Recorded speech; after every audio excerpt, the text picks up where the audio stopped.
Welcome back to Living Limitless. I put together this series to support women who are really interested in revamping their life. You're feeling a knocking, an impulse kind of moving within you, and you're looking around to see maybe what are other people's stories of moving through that kind of adventure. My name is Andrea Luzon, Legacy Liberator. I'm here on this planet to support women in not having a ultimate breakdown or panic attack like I experienced a few years ago.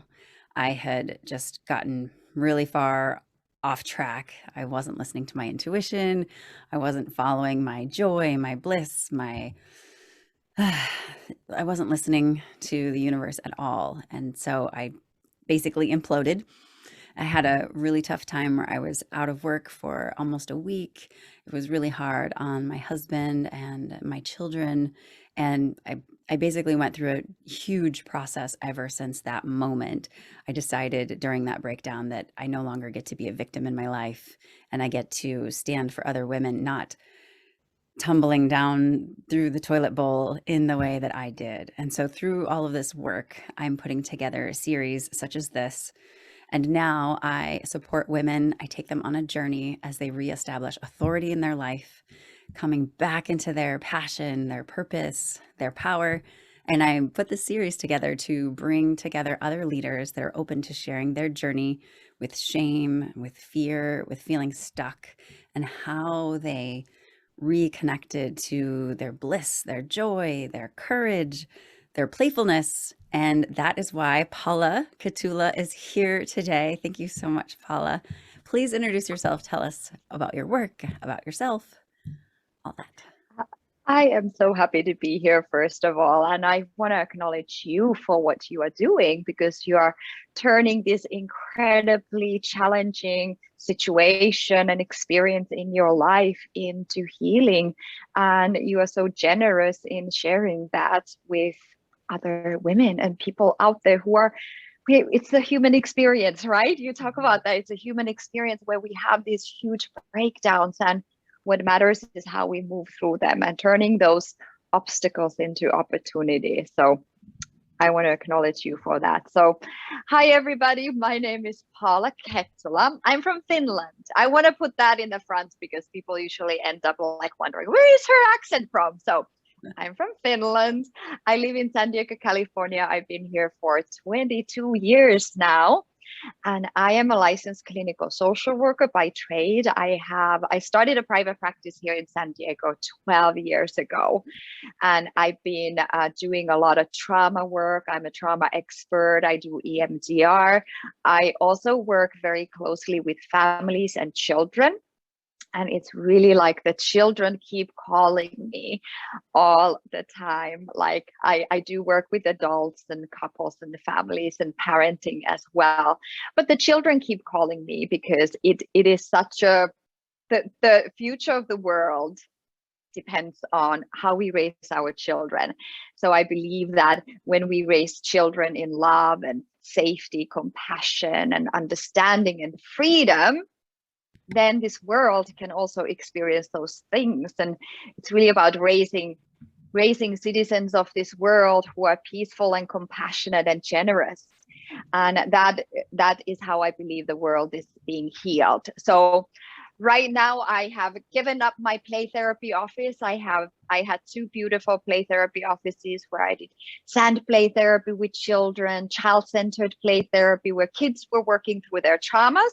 Because of the pandemic, I switched everything online. I did end up doing teleplay, which is play therapy with children through online software. And it worked great for about a year and a half until the kiddos got really tired of that. So I've let that go as well. And my main focus right now is supporting parents in their wonderful, responsible, challenging job of launching kids into this world. So I see myself as a parent to all the children of this world. It takes a village to raise them. I am not a parent myself yet. I am dedicating my life to supporting parents and kids as well. And really supporting anybody through healing traumas and healing through shame, because that is such a big part of my personal journey.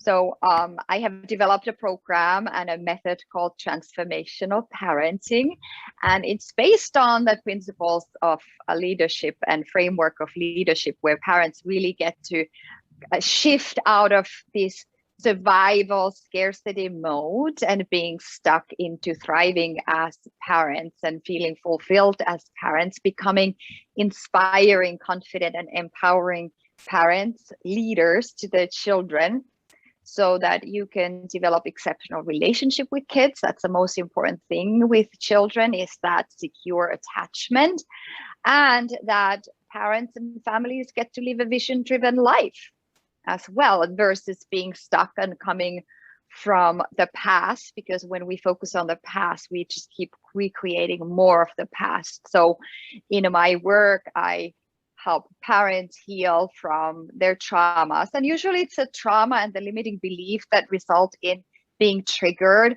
And the number one obstacle in the way of parents really being able to parent their children from an unconditional love and compassion and understanding, which every parent wants to do that, but their own triggers come in the way. So it's absolutely vital to heal through those, so that you can really really showing up for yourself and showing up for your children in a different way.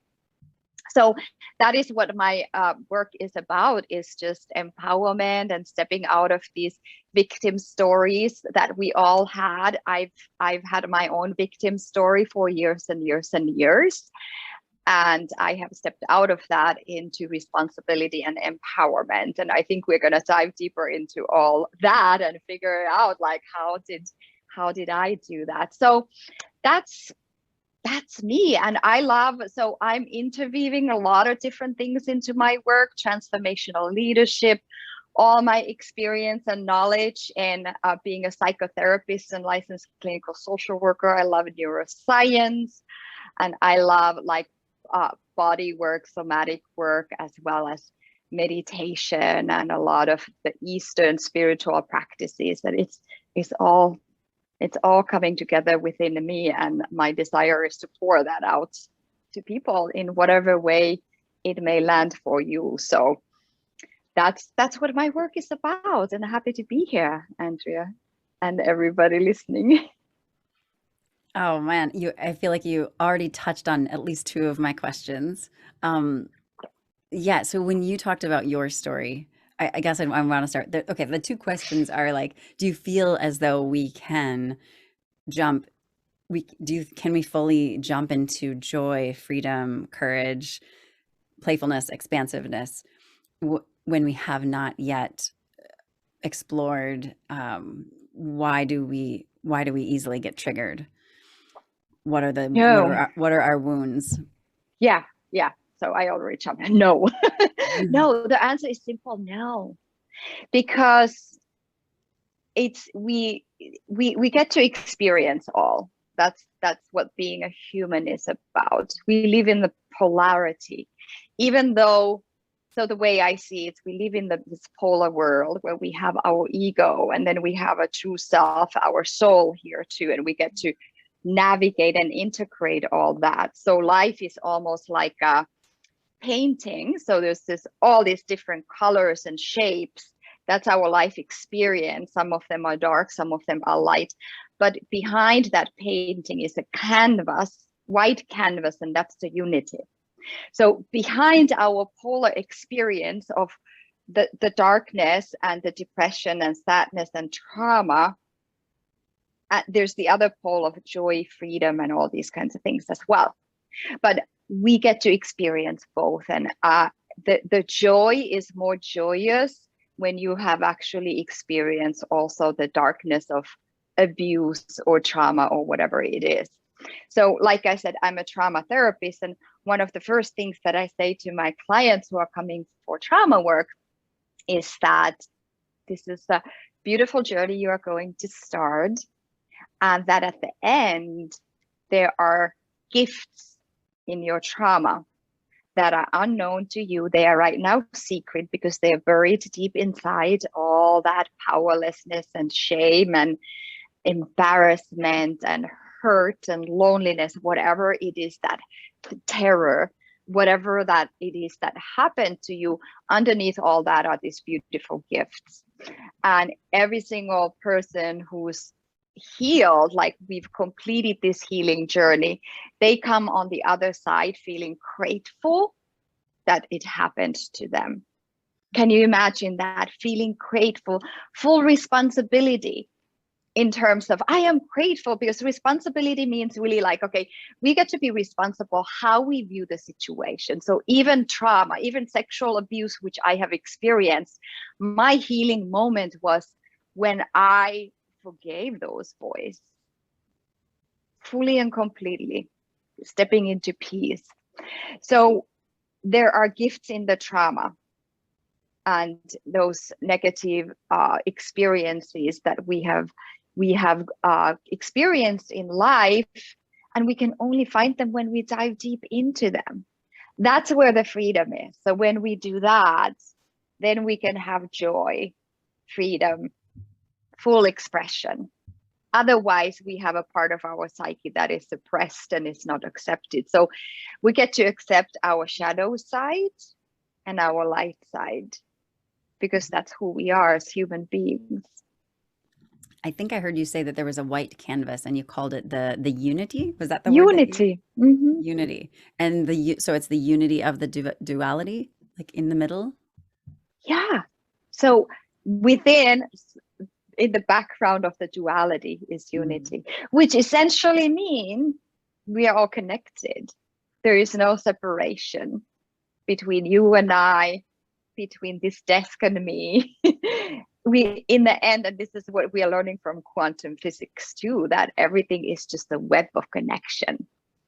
So when we come from that perspective, we can begin to have compassion and forgiveness towards everybody, even the people that abuse us. And I take a big stand on this radical gratitude, which is being grateful for even the hard things, the difficult and challenging things that happen, so that I can be grateful that I experienced sexual abuse when I was 5 years old. I can be grateful that my parents divorced when I was 8 years old.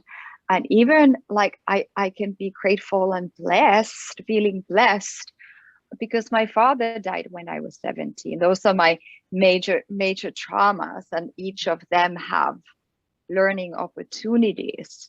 And obviously, you know, I would love to have my father here, but he's not. So I get to have create meaning out of losing him at, you know, a really sensitive period in my life when I was a teenager. Yeah, I would imagine that's taken a bit of time to get to the full spectrum of, you know, the being fully immersed in the victim and the negativity of that, and then moving through even just awareness to the point of forgiveness of self and of Mm-hmm. perpetrator, Yeah, and then moving all the way to the other side of, this is a piece of who I am. You know, right. moving through this has made me the amazing individual that I am, the love Mm-hmm. that I can offer now, and also the knowledge base that you have, you can relate to Yeah, people on such a level. like I wrote something just the other day that said, healing doesn't mean that the wounding never took place. It that's just right. means that the wounding or the trauma, it doesn't control you anymore. That's it. That's the price. That's the price for the freedom. Really, our freedom is exactly that. And forgiveness doesn't mean that you somehow say it was okay that this happened, because it's not. Forgiveness is just you coming to a place of peace, and it's this releasing this energy that's there, these energetic ties that we keep having towards people that have hurt us. There's actually a beautiful guided visualization that I do with people to help release these emotional ties, because these emotional ties are the ones that hold us back. And if you can imagine an iceberg, 95% of our being, our psyche is unconscious. 95%. Only 5% is what we are aware. So if our conscious mind wants to go this way, I want to create this, I want to create that, I want to be this way, and our unconscious mind is going the other way, this 95% is going to win because it has more pull until we become aware. So my work in psychotherapy and as a coach is like unearthing, just pulling stuff out of that unconsciousness into consciousness, so that now you can be free to make choices. As long as we are unconscious of something, we do not have freedom, we do not have a choice. So many times in my work, whenever there's an energetic tie to a person, to a situation, I guide people through a process of cutting those ties. And it's really super simple. I can share that real quick here if you'd like. Demonstrations are welcomed, and Excellent. yeah, and so if I really feel like there's someone who's watching, that's why that came up for you, that It, we get to, I think all of us have a connection at somewhere in our life, somewhere in our history where we're giving some of our power away. exactly. That's what it is about. Like, we give our power away, and this is about freeing yourself and gaining your power. So I'm gonna make this short, but when you do this at home, you can take whatever time you desire to do this. So are you ready, Andrea? Perfect. Yes, I am so Okay. ready. Excellent. If you are comfortable doing so, please close your eyes, and the listener, so if you're watching this, also, if you can, close your eyes and notice where you are sitting. Notice where the body is touching a surface. Just become present in this very moment in time. Taking deep breaths into your belly through the nose. Inhaling that life force, being grateful for it as it gives you life, it gives you vitality. And perhaps for the first time today, becoming aware of the breath and all the beautiful movements that the body makes when it breathes. I really love to watch the movements of chest expanding and releasing, belly filling up with air and releasing. So just stay in that experience for a few more breaths so that you can be present and settle in the chitter chatter of the mind, so that your mind can be still like a lake with no ripples on it. That's how peaceful it is.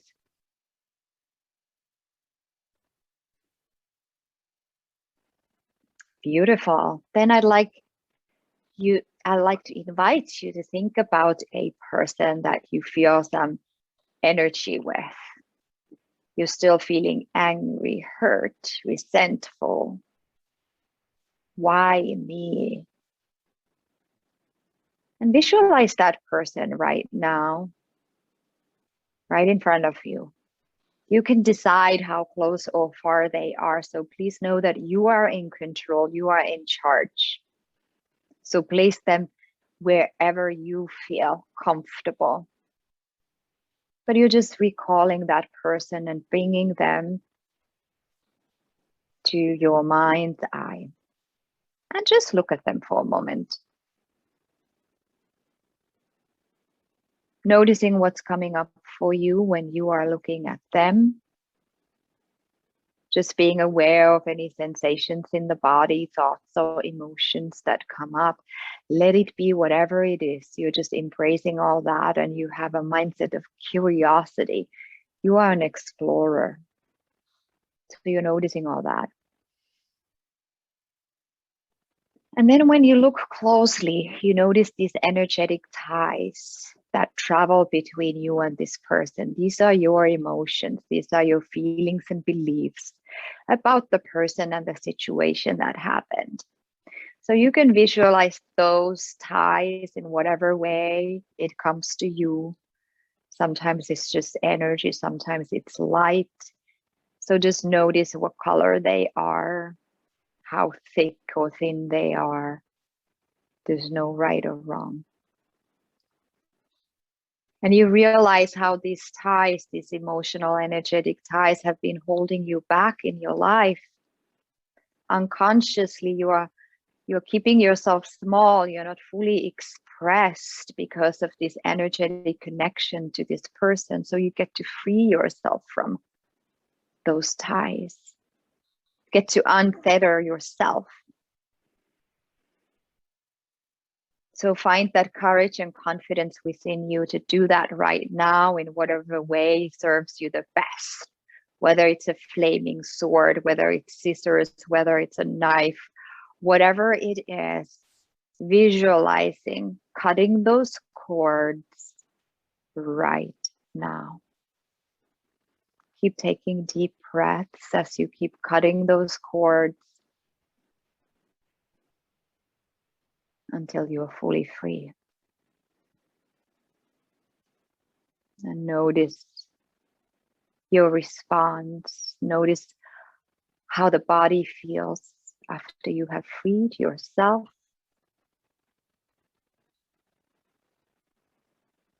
And acknowledge yourself for the courage to cut these cords that have been holding you back for so long. Taking a couple deep breaths deeply into the belly. One more. Exhale out the mouth, let it go. And then coming back whenever you are ready. Opening the eyes.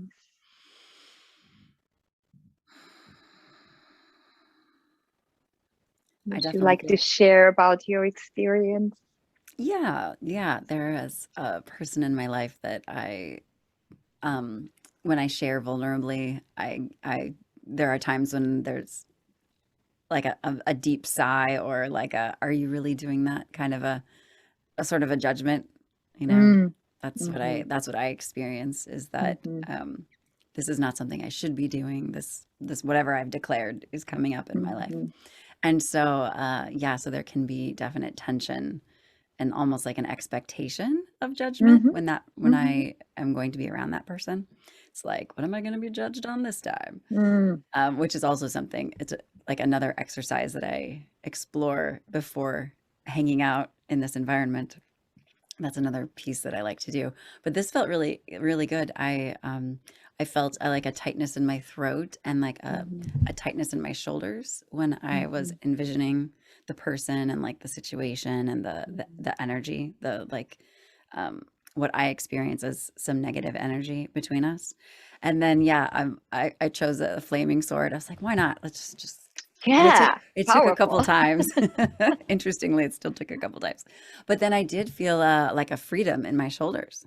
I felt like a little like, that was really nice. And I thought I was like, ooh, that's really good visualization. If you're like, I think there's tension in my shoulders, and then you visualize an experience, and then you're like, oh, my shoulders feel lighter. Yeah, Yeah. beautiful, beautiful. Exactly. Because so trauma work is the trauma one place, one of the main places it manifests in the body. So that's why it gets to be released also from the body. And ultimately, like, sometimes people think that emotions are just, something out there, something we feel in our head. But emotions are actually, they are housed in our body. So it's really important when we are feeling a feeling, when we are having an emotion, like, okay, where do I feel that in my body? How does it feel? And even make it very concrete, what color, what shape it is. And really just, it's the power of the observation, power of awareness that actually releases that emotion and releases those sensations in the body as well. And sometimes if you are having just like a weird sensation in the body, but you might not be aware of the emotion. So then looking at that. Like I was in Mexico. So I took myself to Mexico earlier in the year because it was pandemic and things are shut down here in San Diego. And I felt like, oh my gosh, I live here in beautiful San Diego. I can't do really anything because of the situation. And I'm like, I'm going to go to Mexico. Very adventurous. Took my little doggy and myself and rented this beautiful house that was more like a castle in Ensenada, Mexico. And we were there from March until end of June. And I got really sick there, like twice, like full on, like something from the food. And yes, we know it's the food, but it's not really the food because it's all has the emotional. I believe that any illness, any sickness, it's really just a manifestation of some emotional thing that we haven't resolved. So I started doing research like, okay, I'm this sick. I got so sick that I had to call the doctor. I couldn't make it to the hospital. I called a doctor. My landlady helped me do that. And they put me on an IV. So I was literally, the doctor comes, I'm on IV. The IV back is hanging from the ceiling, from the lamp, the chandelier. And I'm just like, oh my gosh, because I had let myself go too long without getting the IV. I was so dehydrated. So I was looking at what released this for me. I was looking at like, so what does this all symbolize? And it was fear. Like all the symptoms that I was having was related to fear. And so I wasn't conscious about how afraid I had been, how scared I was. So now it just came through the body. And then I started to get better when I'm like, became conscious of the fear and started to talk about that and actually just expressing that, like publicly expressing that. So that's how strong these unresolved things can be. They can make us sick. Yeah. I can imagine when, you had to let go of some pieces of your business because you couldn't see clients. And then there's the whole pandemic itself. Is that what was, not to needle you, but Oh, you can are you needle open me. to sharing any Yeah. specifics that landed for you? Yeah. So the fear, what the fear was about is I'm by myself. I'm alone. I'm 46. I don't have a support system of a husband or anything like that. I don't have a family here. Everybody's in Finland. So it literally felt it's just one man standing, one woman standing. And how am I gonna manage everything? How I'm gonna give myself abundant, prosperous life where there's security, like financial security, emotional security, and all these things. Because after my divorce, so I divorced 6 years ago, and we had this grand plan of living and growing old together. So there was no thinking about like saving or anything like that because we had a plan together. But that completely shattered when we divorced, and now I'm by myself. So there was this feeling that there is no safety net. Right.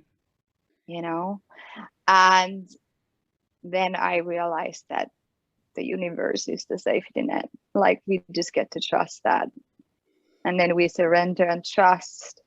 And every time I've done this, it's like I'm jumping off the cliff, trusting in full surrender, trusting that there is a safety net, that I'm going to be caught.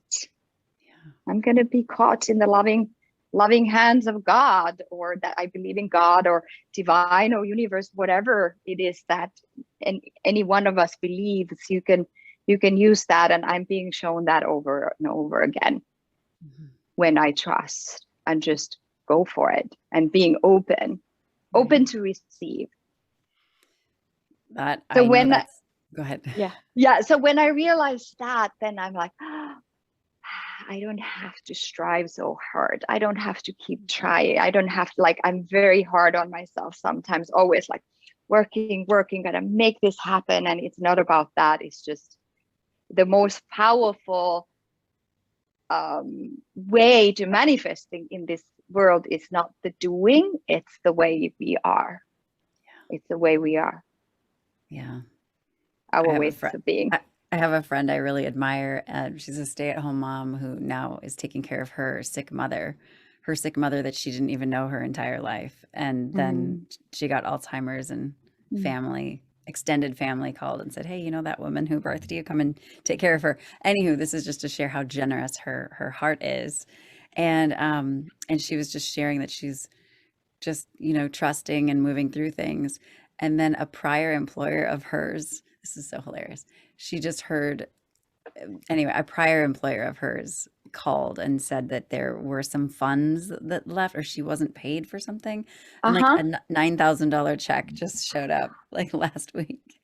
And she is one of the most just fully present and trusting, like Yeah, faith, strong faith, and then yeah. being so generous, like still definitely taking care of herself, but also so generous, and just so knowing that that the universe safety net is always there. And then of course $9,000 just shows up. Of course it So good. does. So It's great. so beautiful. Right, right. So Mm. we get to be fully in that trust and surrender, and that whatever it is just perfect Yeah. for us. It's just perfect for us. So Mm. life is happening for us, not to us. Even trauma, life is happening. Even that happened for me. My dad dying, my parents divorcing, the sexual abuse that I experienced as a child. And that really was what led me into this healing journey and being a psychotherapist and being curious about, the human psyche and healing. And because of my sexual trauma, sexual abuse, I actually specialized for a long time working with sex offenders. So for 3 years, actually 4 years, like I that was my specialty, Wow. is I would working with love. juvenile sex offenders. So these are teenagers under 18 who had done something inappropriate. Sometimes they were not charged. Sometimes they were charged. Some of them had been in juvenile hall. Mhm. Some of them were in probation. And then I also worked with a group of children, and they are called sexually reactive children.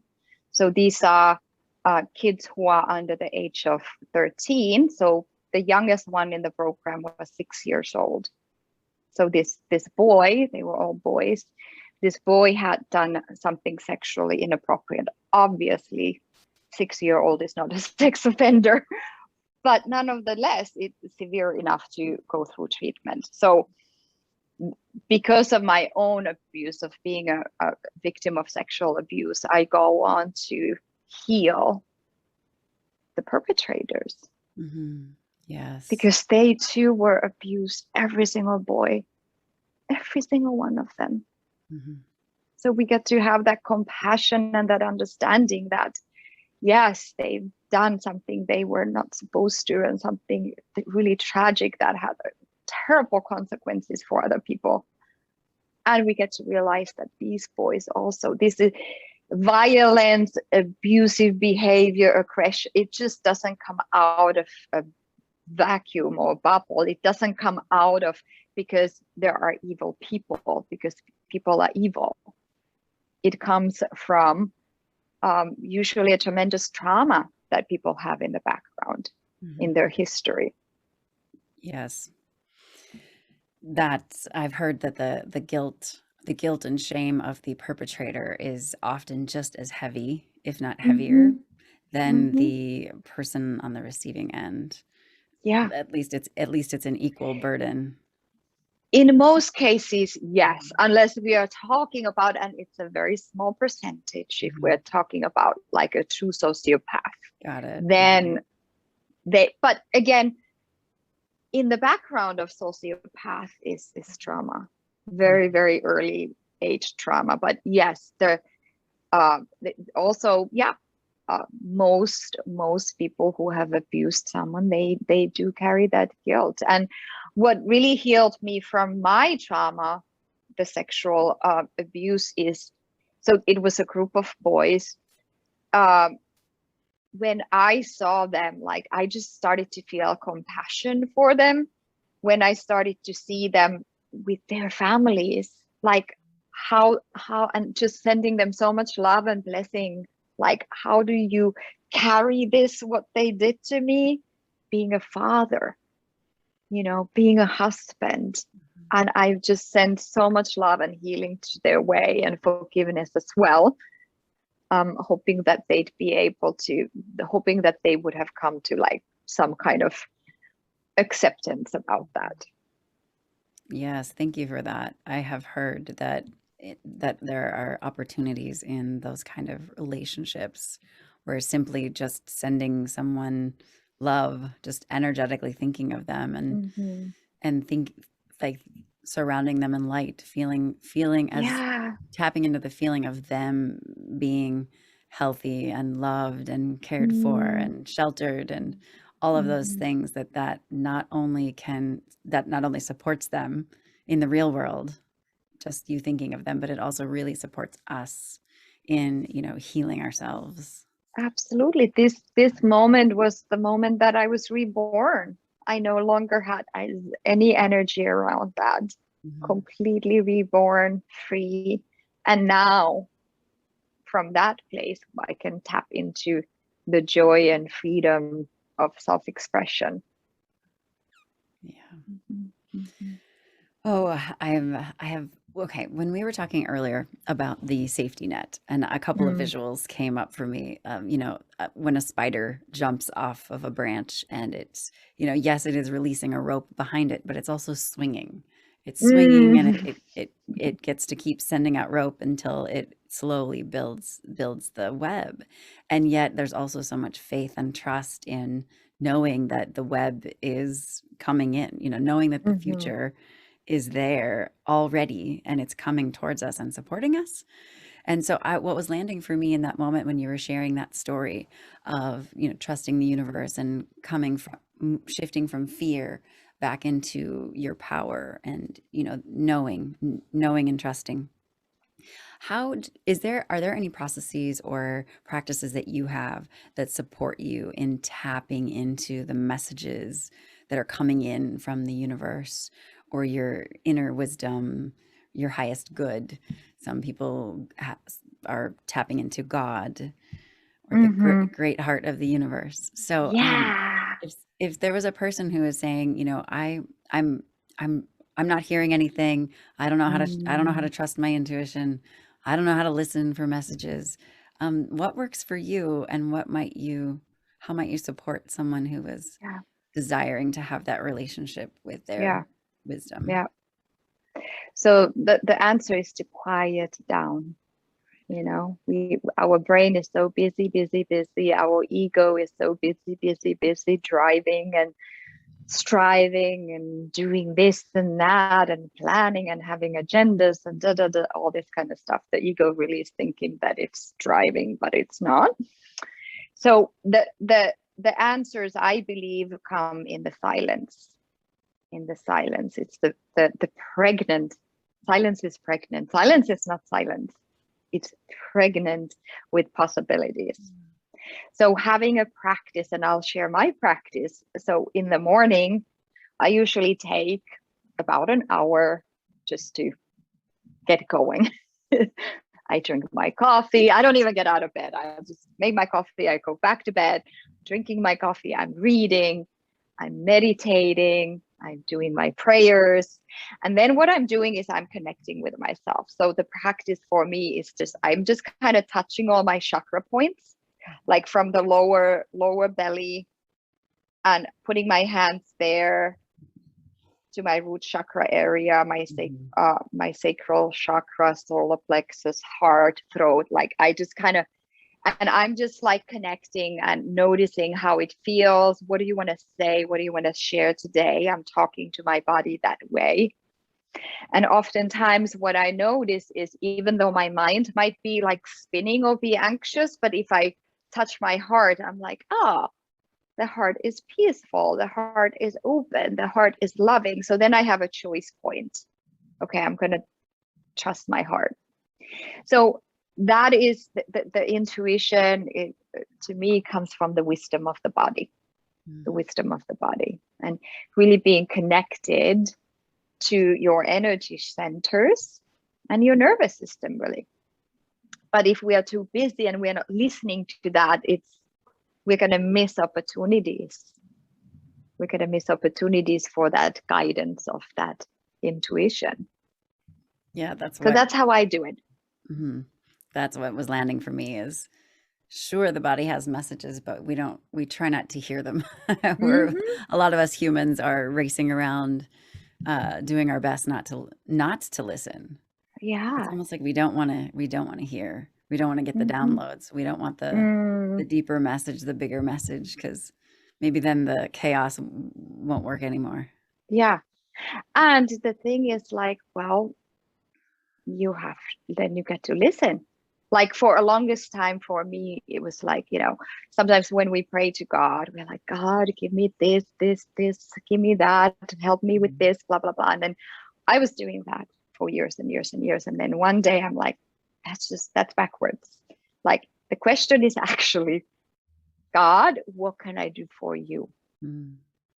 How can I be in service? And I sat with this question probably like a year before I asked, like before I actually said that and like truly asked that question, because I was like, whatever the answer is, like for me personally, there is no saying no to it. There just isn't, like for me. So that's where the vision and the life's task becomes bigger than you are, which is what it is for me. And for me, it's like I said, being in service to parents and children. And it's really ultimately like shifting the whole paradigm of parenting from fear-based to love-based, Mhm. from surviving to thriving. So this vision is not just something like, oh, let me just go ahead and do this. Like I could have like a very easygoing life and just do some therapy sessions here and there and travel and but no, that's not what I choose, because I'm in committed action every single day, like figuring out how do I redesign myself all the time, many times a day. Even how do I have the courage to be vulnerable, to be authentic, to keep jumping in service to the vision, in Yes. service to the vision.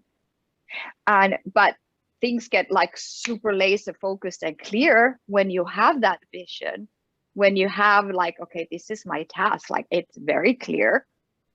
I don't have to be wondering like, oh, what am I going to create in my life, or this or that. No, it's very clear. So then I get to align myself with that over and over again, and it's bigger than me. I am in service to the vision, Mhm. and through that in service to God and humanity ultimately. I can hear the passion in your voice. Yeah. And Paula, you have been so generous in your wisdom, and I can just hear the experience and wisdom just like oozing out in like every phrase of every sentence is clearly has years of background behind it. I'm so grateful for that. And my understanding is that you have an offer for our audience so that they can experience some of your work Yeah. more intimately. I'd love to hear Yes. about it. Where can we And find it? yes. And so yeah, I was going to say, yeah, I live this work. There gets to be authenticity. So I live this work, and the true wisdom, true knowledge doesn't come from books. It doesn't come from the scholastic information. It comes from living life and throwing yourself into life over and over again. So that's the place that I'm speaking, and I'm just curious. I'm just a curious being and always wanting to explore and like, okay, what happened? So that's what I wanted to say earlier too about the trust. Like, okay, how do we learn to trust? By trusting. So it's a choice. So choosing to trust and then to see what happens. Because if we don't choose to trust and we don't take those leaps, we always end up living in the belief anyways that I can't trust, that the fear is going to be there. The fear is not going to go anywhere until you jump, and that jumping is actually what like chips the fear away. So My offer is I would love to have a one-on-one 45-minute conversation with you to talk about, what's coming up. Maybe there's something that resonated in the interview today. I would love to have a conversation about how to turn these traumas into healing moments, how to light up your vision, as well as what's in the way to create the life that you want to have. What is in the way for you? What's in the gap for you to live a life worth living? And it's my job as a coach to bring awareness to that and then help you step by step fill the gap. And when we fill that gap, now we are actually living the life that we want to live. And life is now. It really is right now. It's urgent. You get to have that life experience now. There's no need to wait for tomorrow because we don't know if tomorrow ever comes. That's why when I go to bed, one of my main goals is to live life fully. So when my head hits the pillow, I have no regrets. I did and said everything that I desired that day. Mm-hmm. So even if I don't like, even if my vision doesn't like, and I don't know if there's ever like a full ending point to a vision because it keeps evolving. So even if something would happen, I was like, okay, I was in 100% full on committed action to create this thing. So there's no regrets. So living every day like it was their greatest day. Yes, and I can hear. Let's have that conversation. I think there's going to be link. Yes, there will either be a link right here on this page, or else each viewer, you will receive a link in your email inbox. So make sure to add support@andrealuzon.com to your accepted emails list so that you can get that information and hear about. And there will be other opportunities to be in the Awake Free Facebook community. We will be posting some upcoming workshops to support you in, up-leveling your life and getting back to your dreams and, what is like, how can you move forward in your life from that place of trust? So we'll be placing all of that there in your email and in the community. So Paula, thank you so much for this time. Thank you. For sharing your wisdom, for your presence, for your generosity. Thank you, truly. My pleasure. I love sharing. I love talking about this stuff. And looking forward to having that conversation with you. When you click on that link, it'll take you to my calendar. You can book a call. You can also find me at transformationalparents.com, transformationalparents.com. And Facebook is Transformational Parent. And my Instagram handle is Transformational Parents. So when you look for those, get connected because I'm putting a lot of stuff out there for you and to support you. Awesome. Thank you for telling us how to find you. And I'd like to thank you, listener, our audience. You have been at Living Limitless. I'm Andrea Luzon. We'll continue rolling with some more amazing speakers. And if not in this session, we're already on season 2. And then in 2022, we will have season 3 of this amazing conversation. So thank you again, and we'll see you all next time. Thank you, Paula. Bye now. Bye, everybody.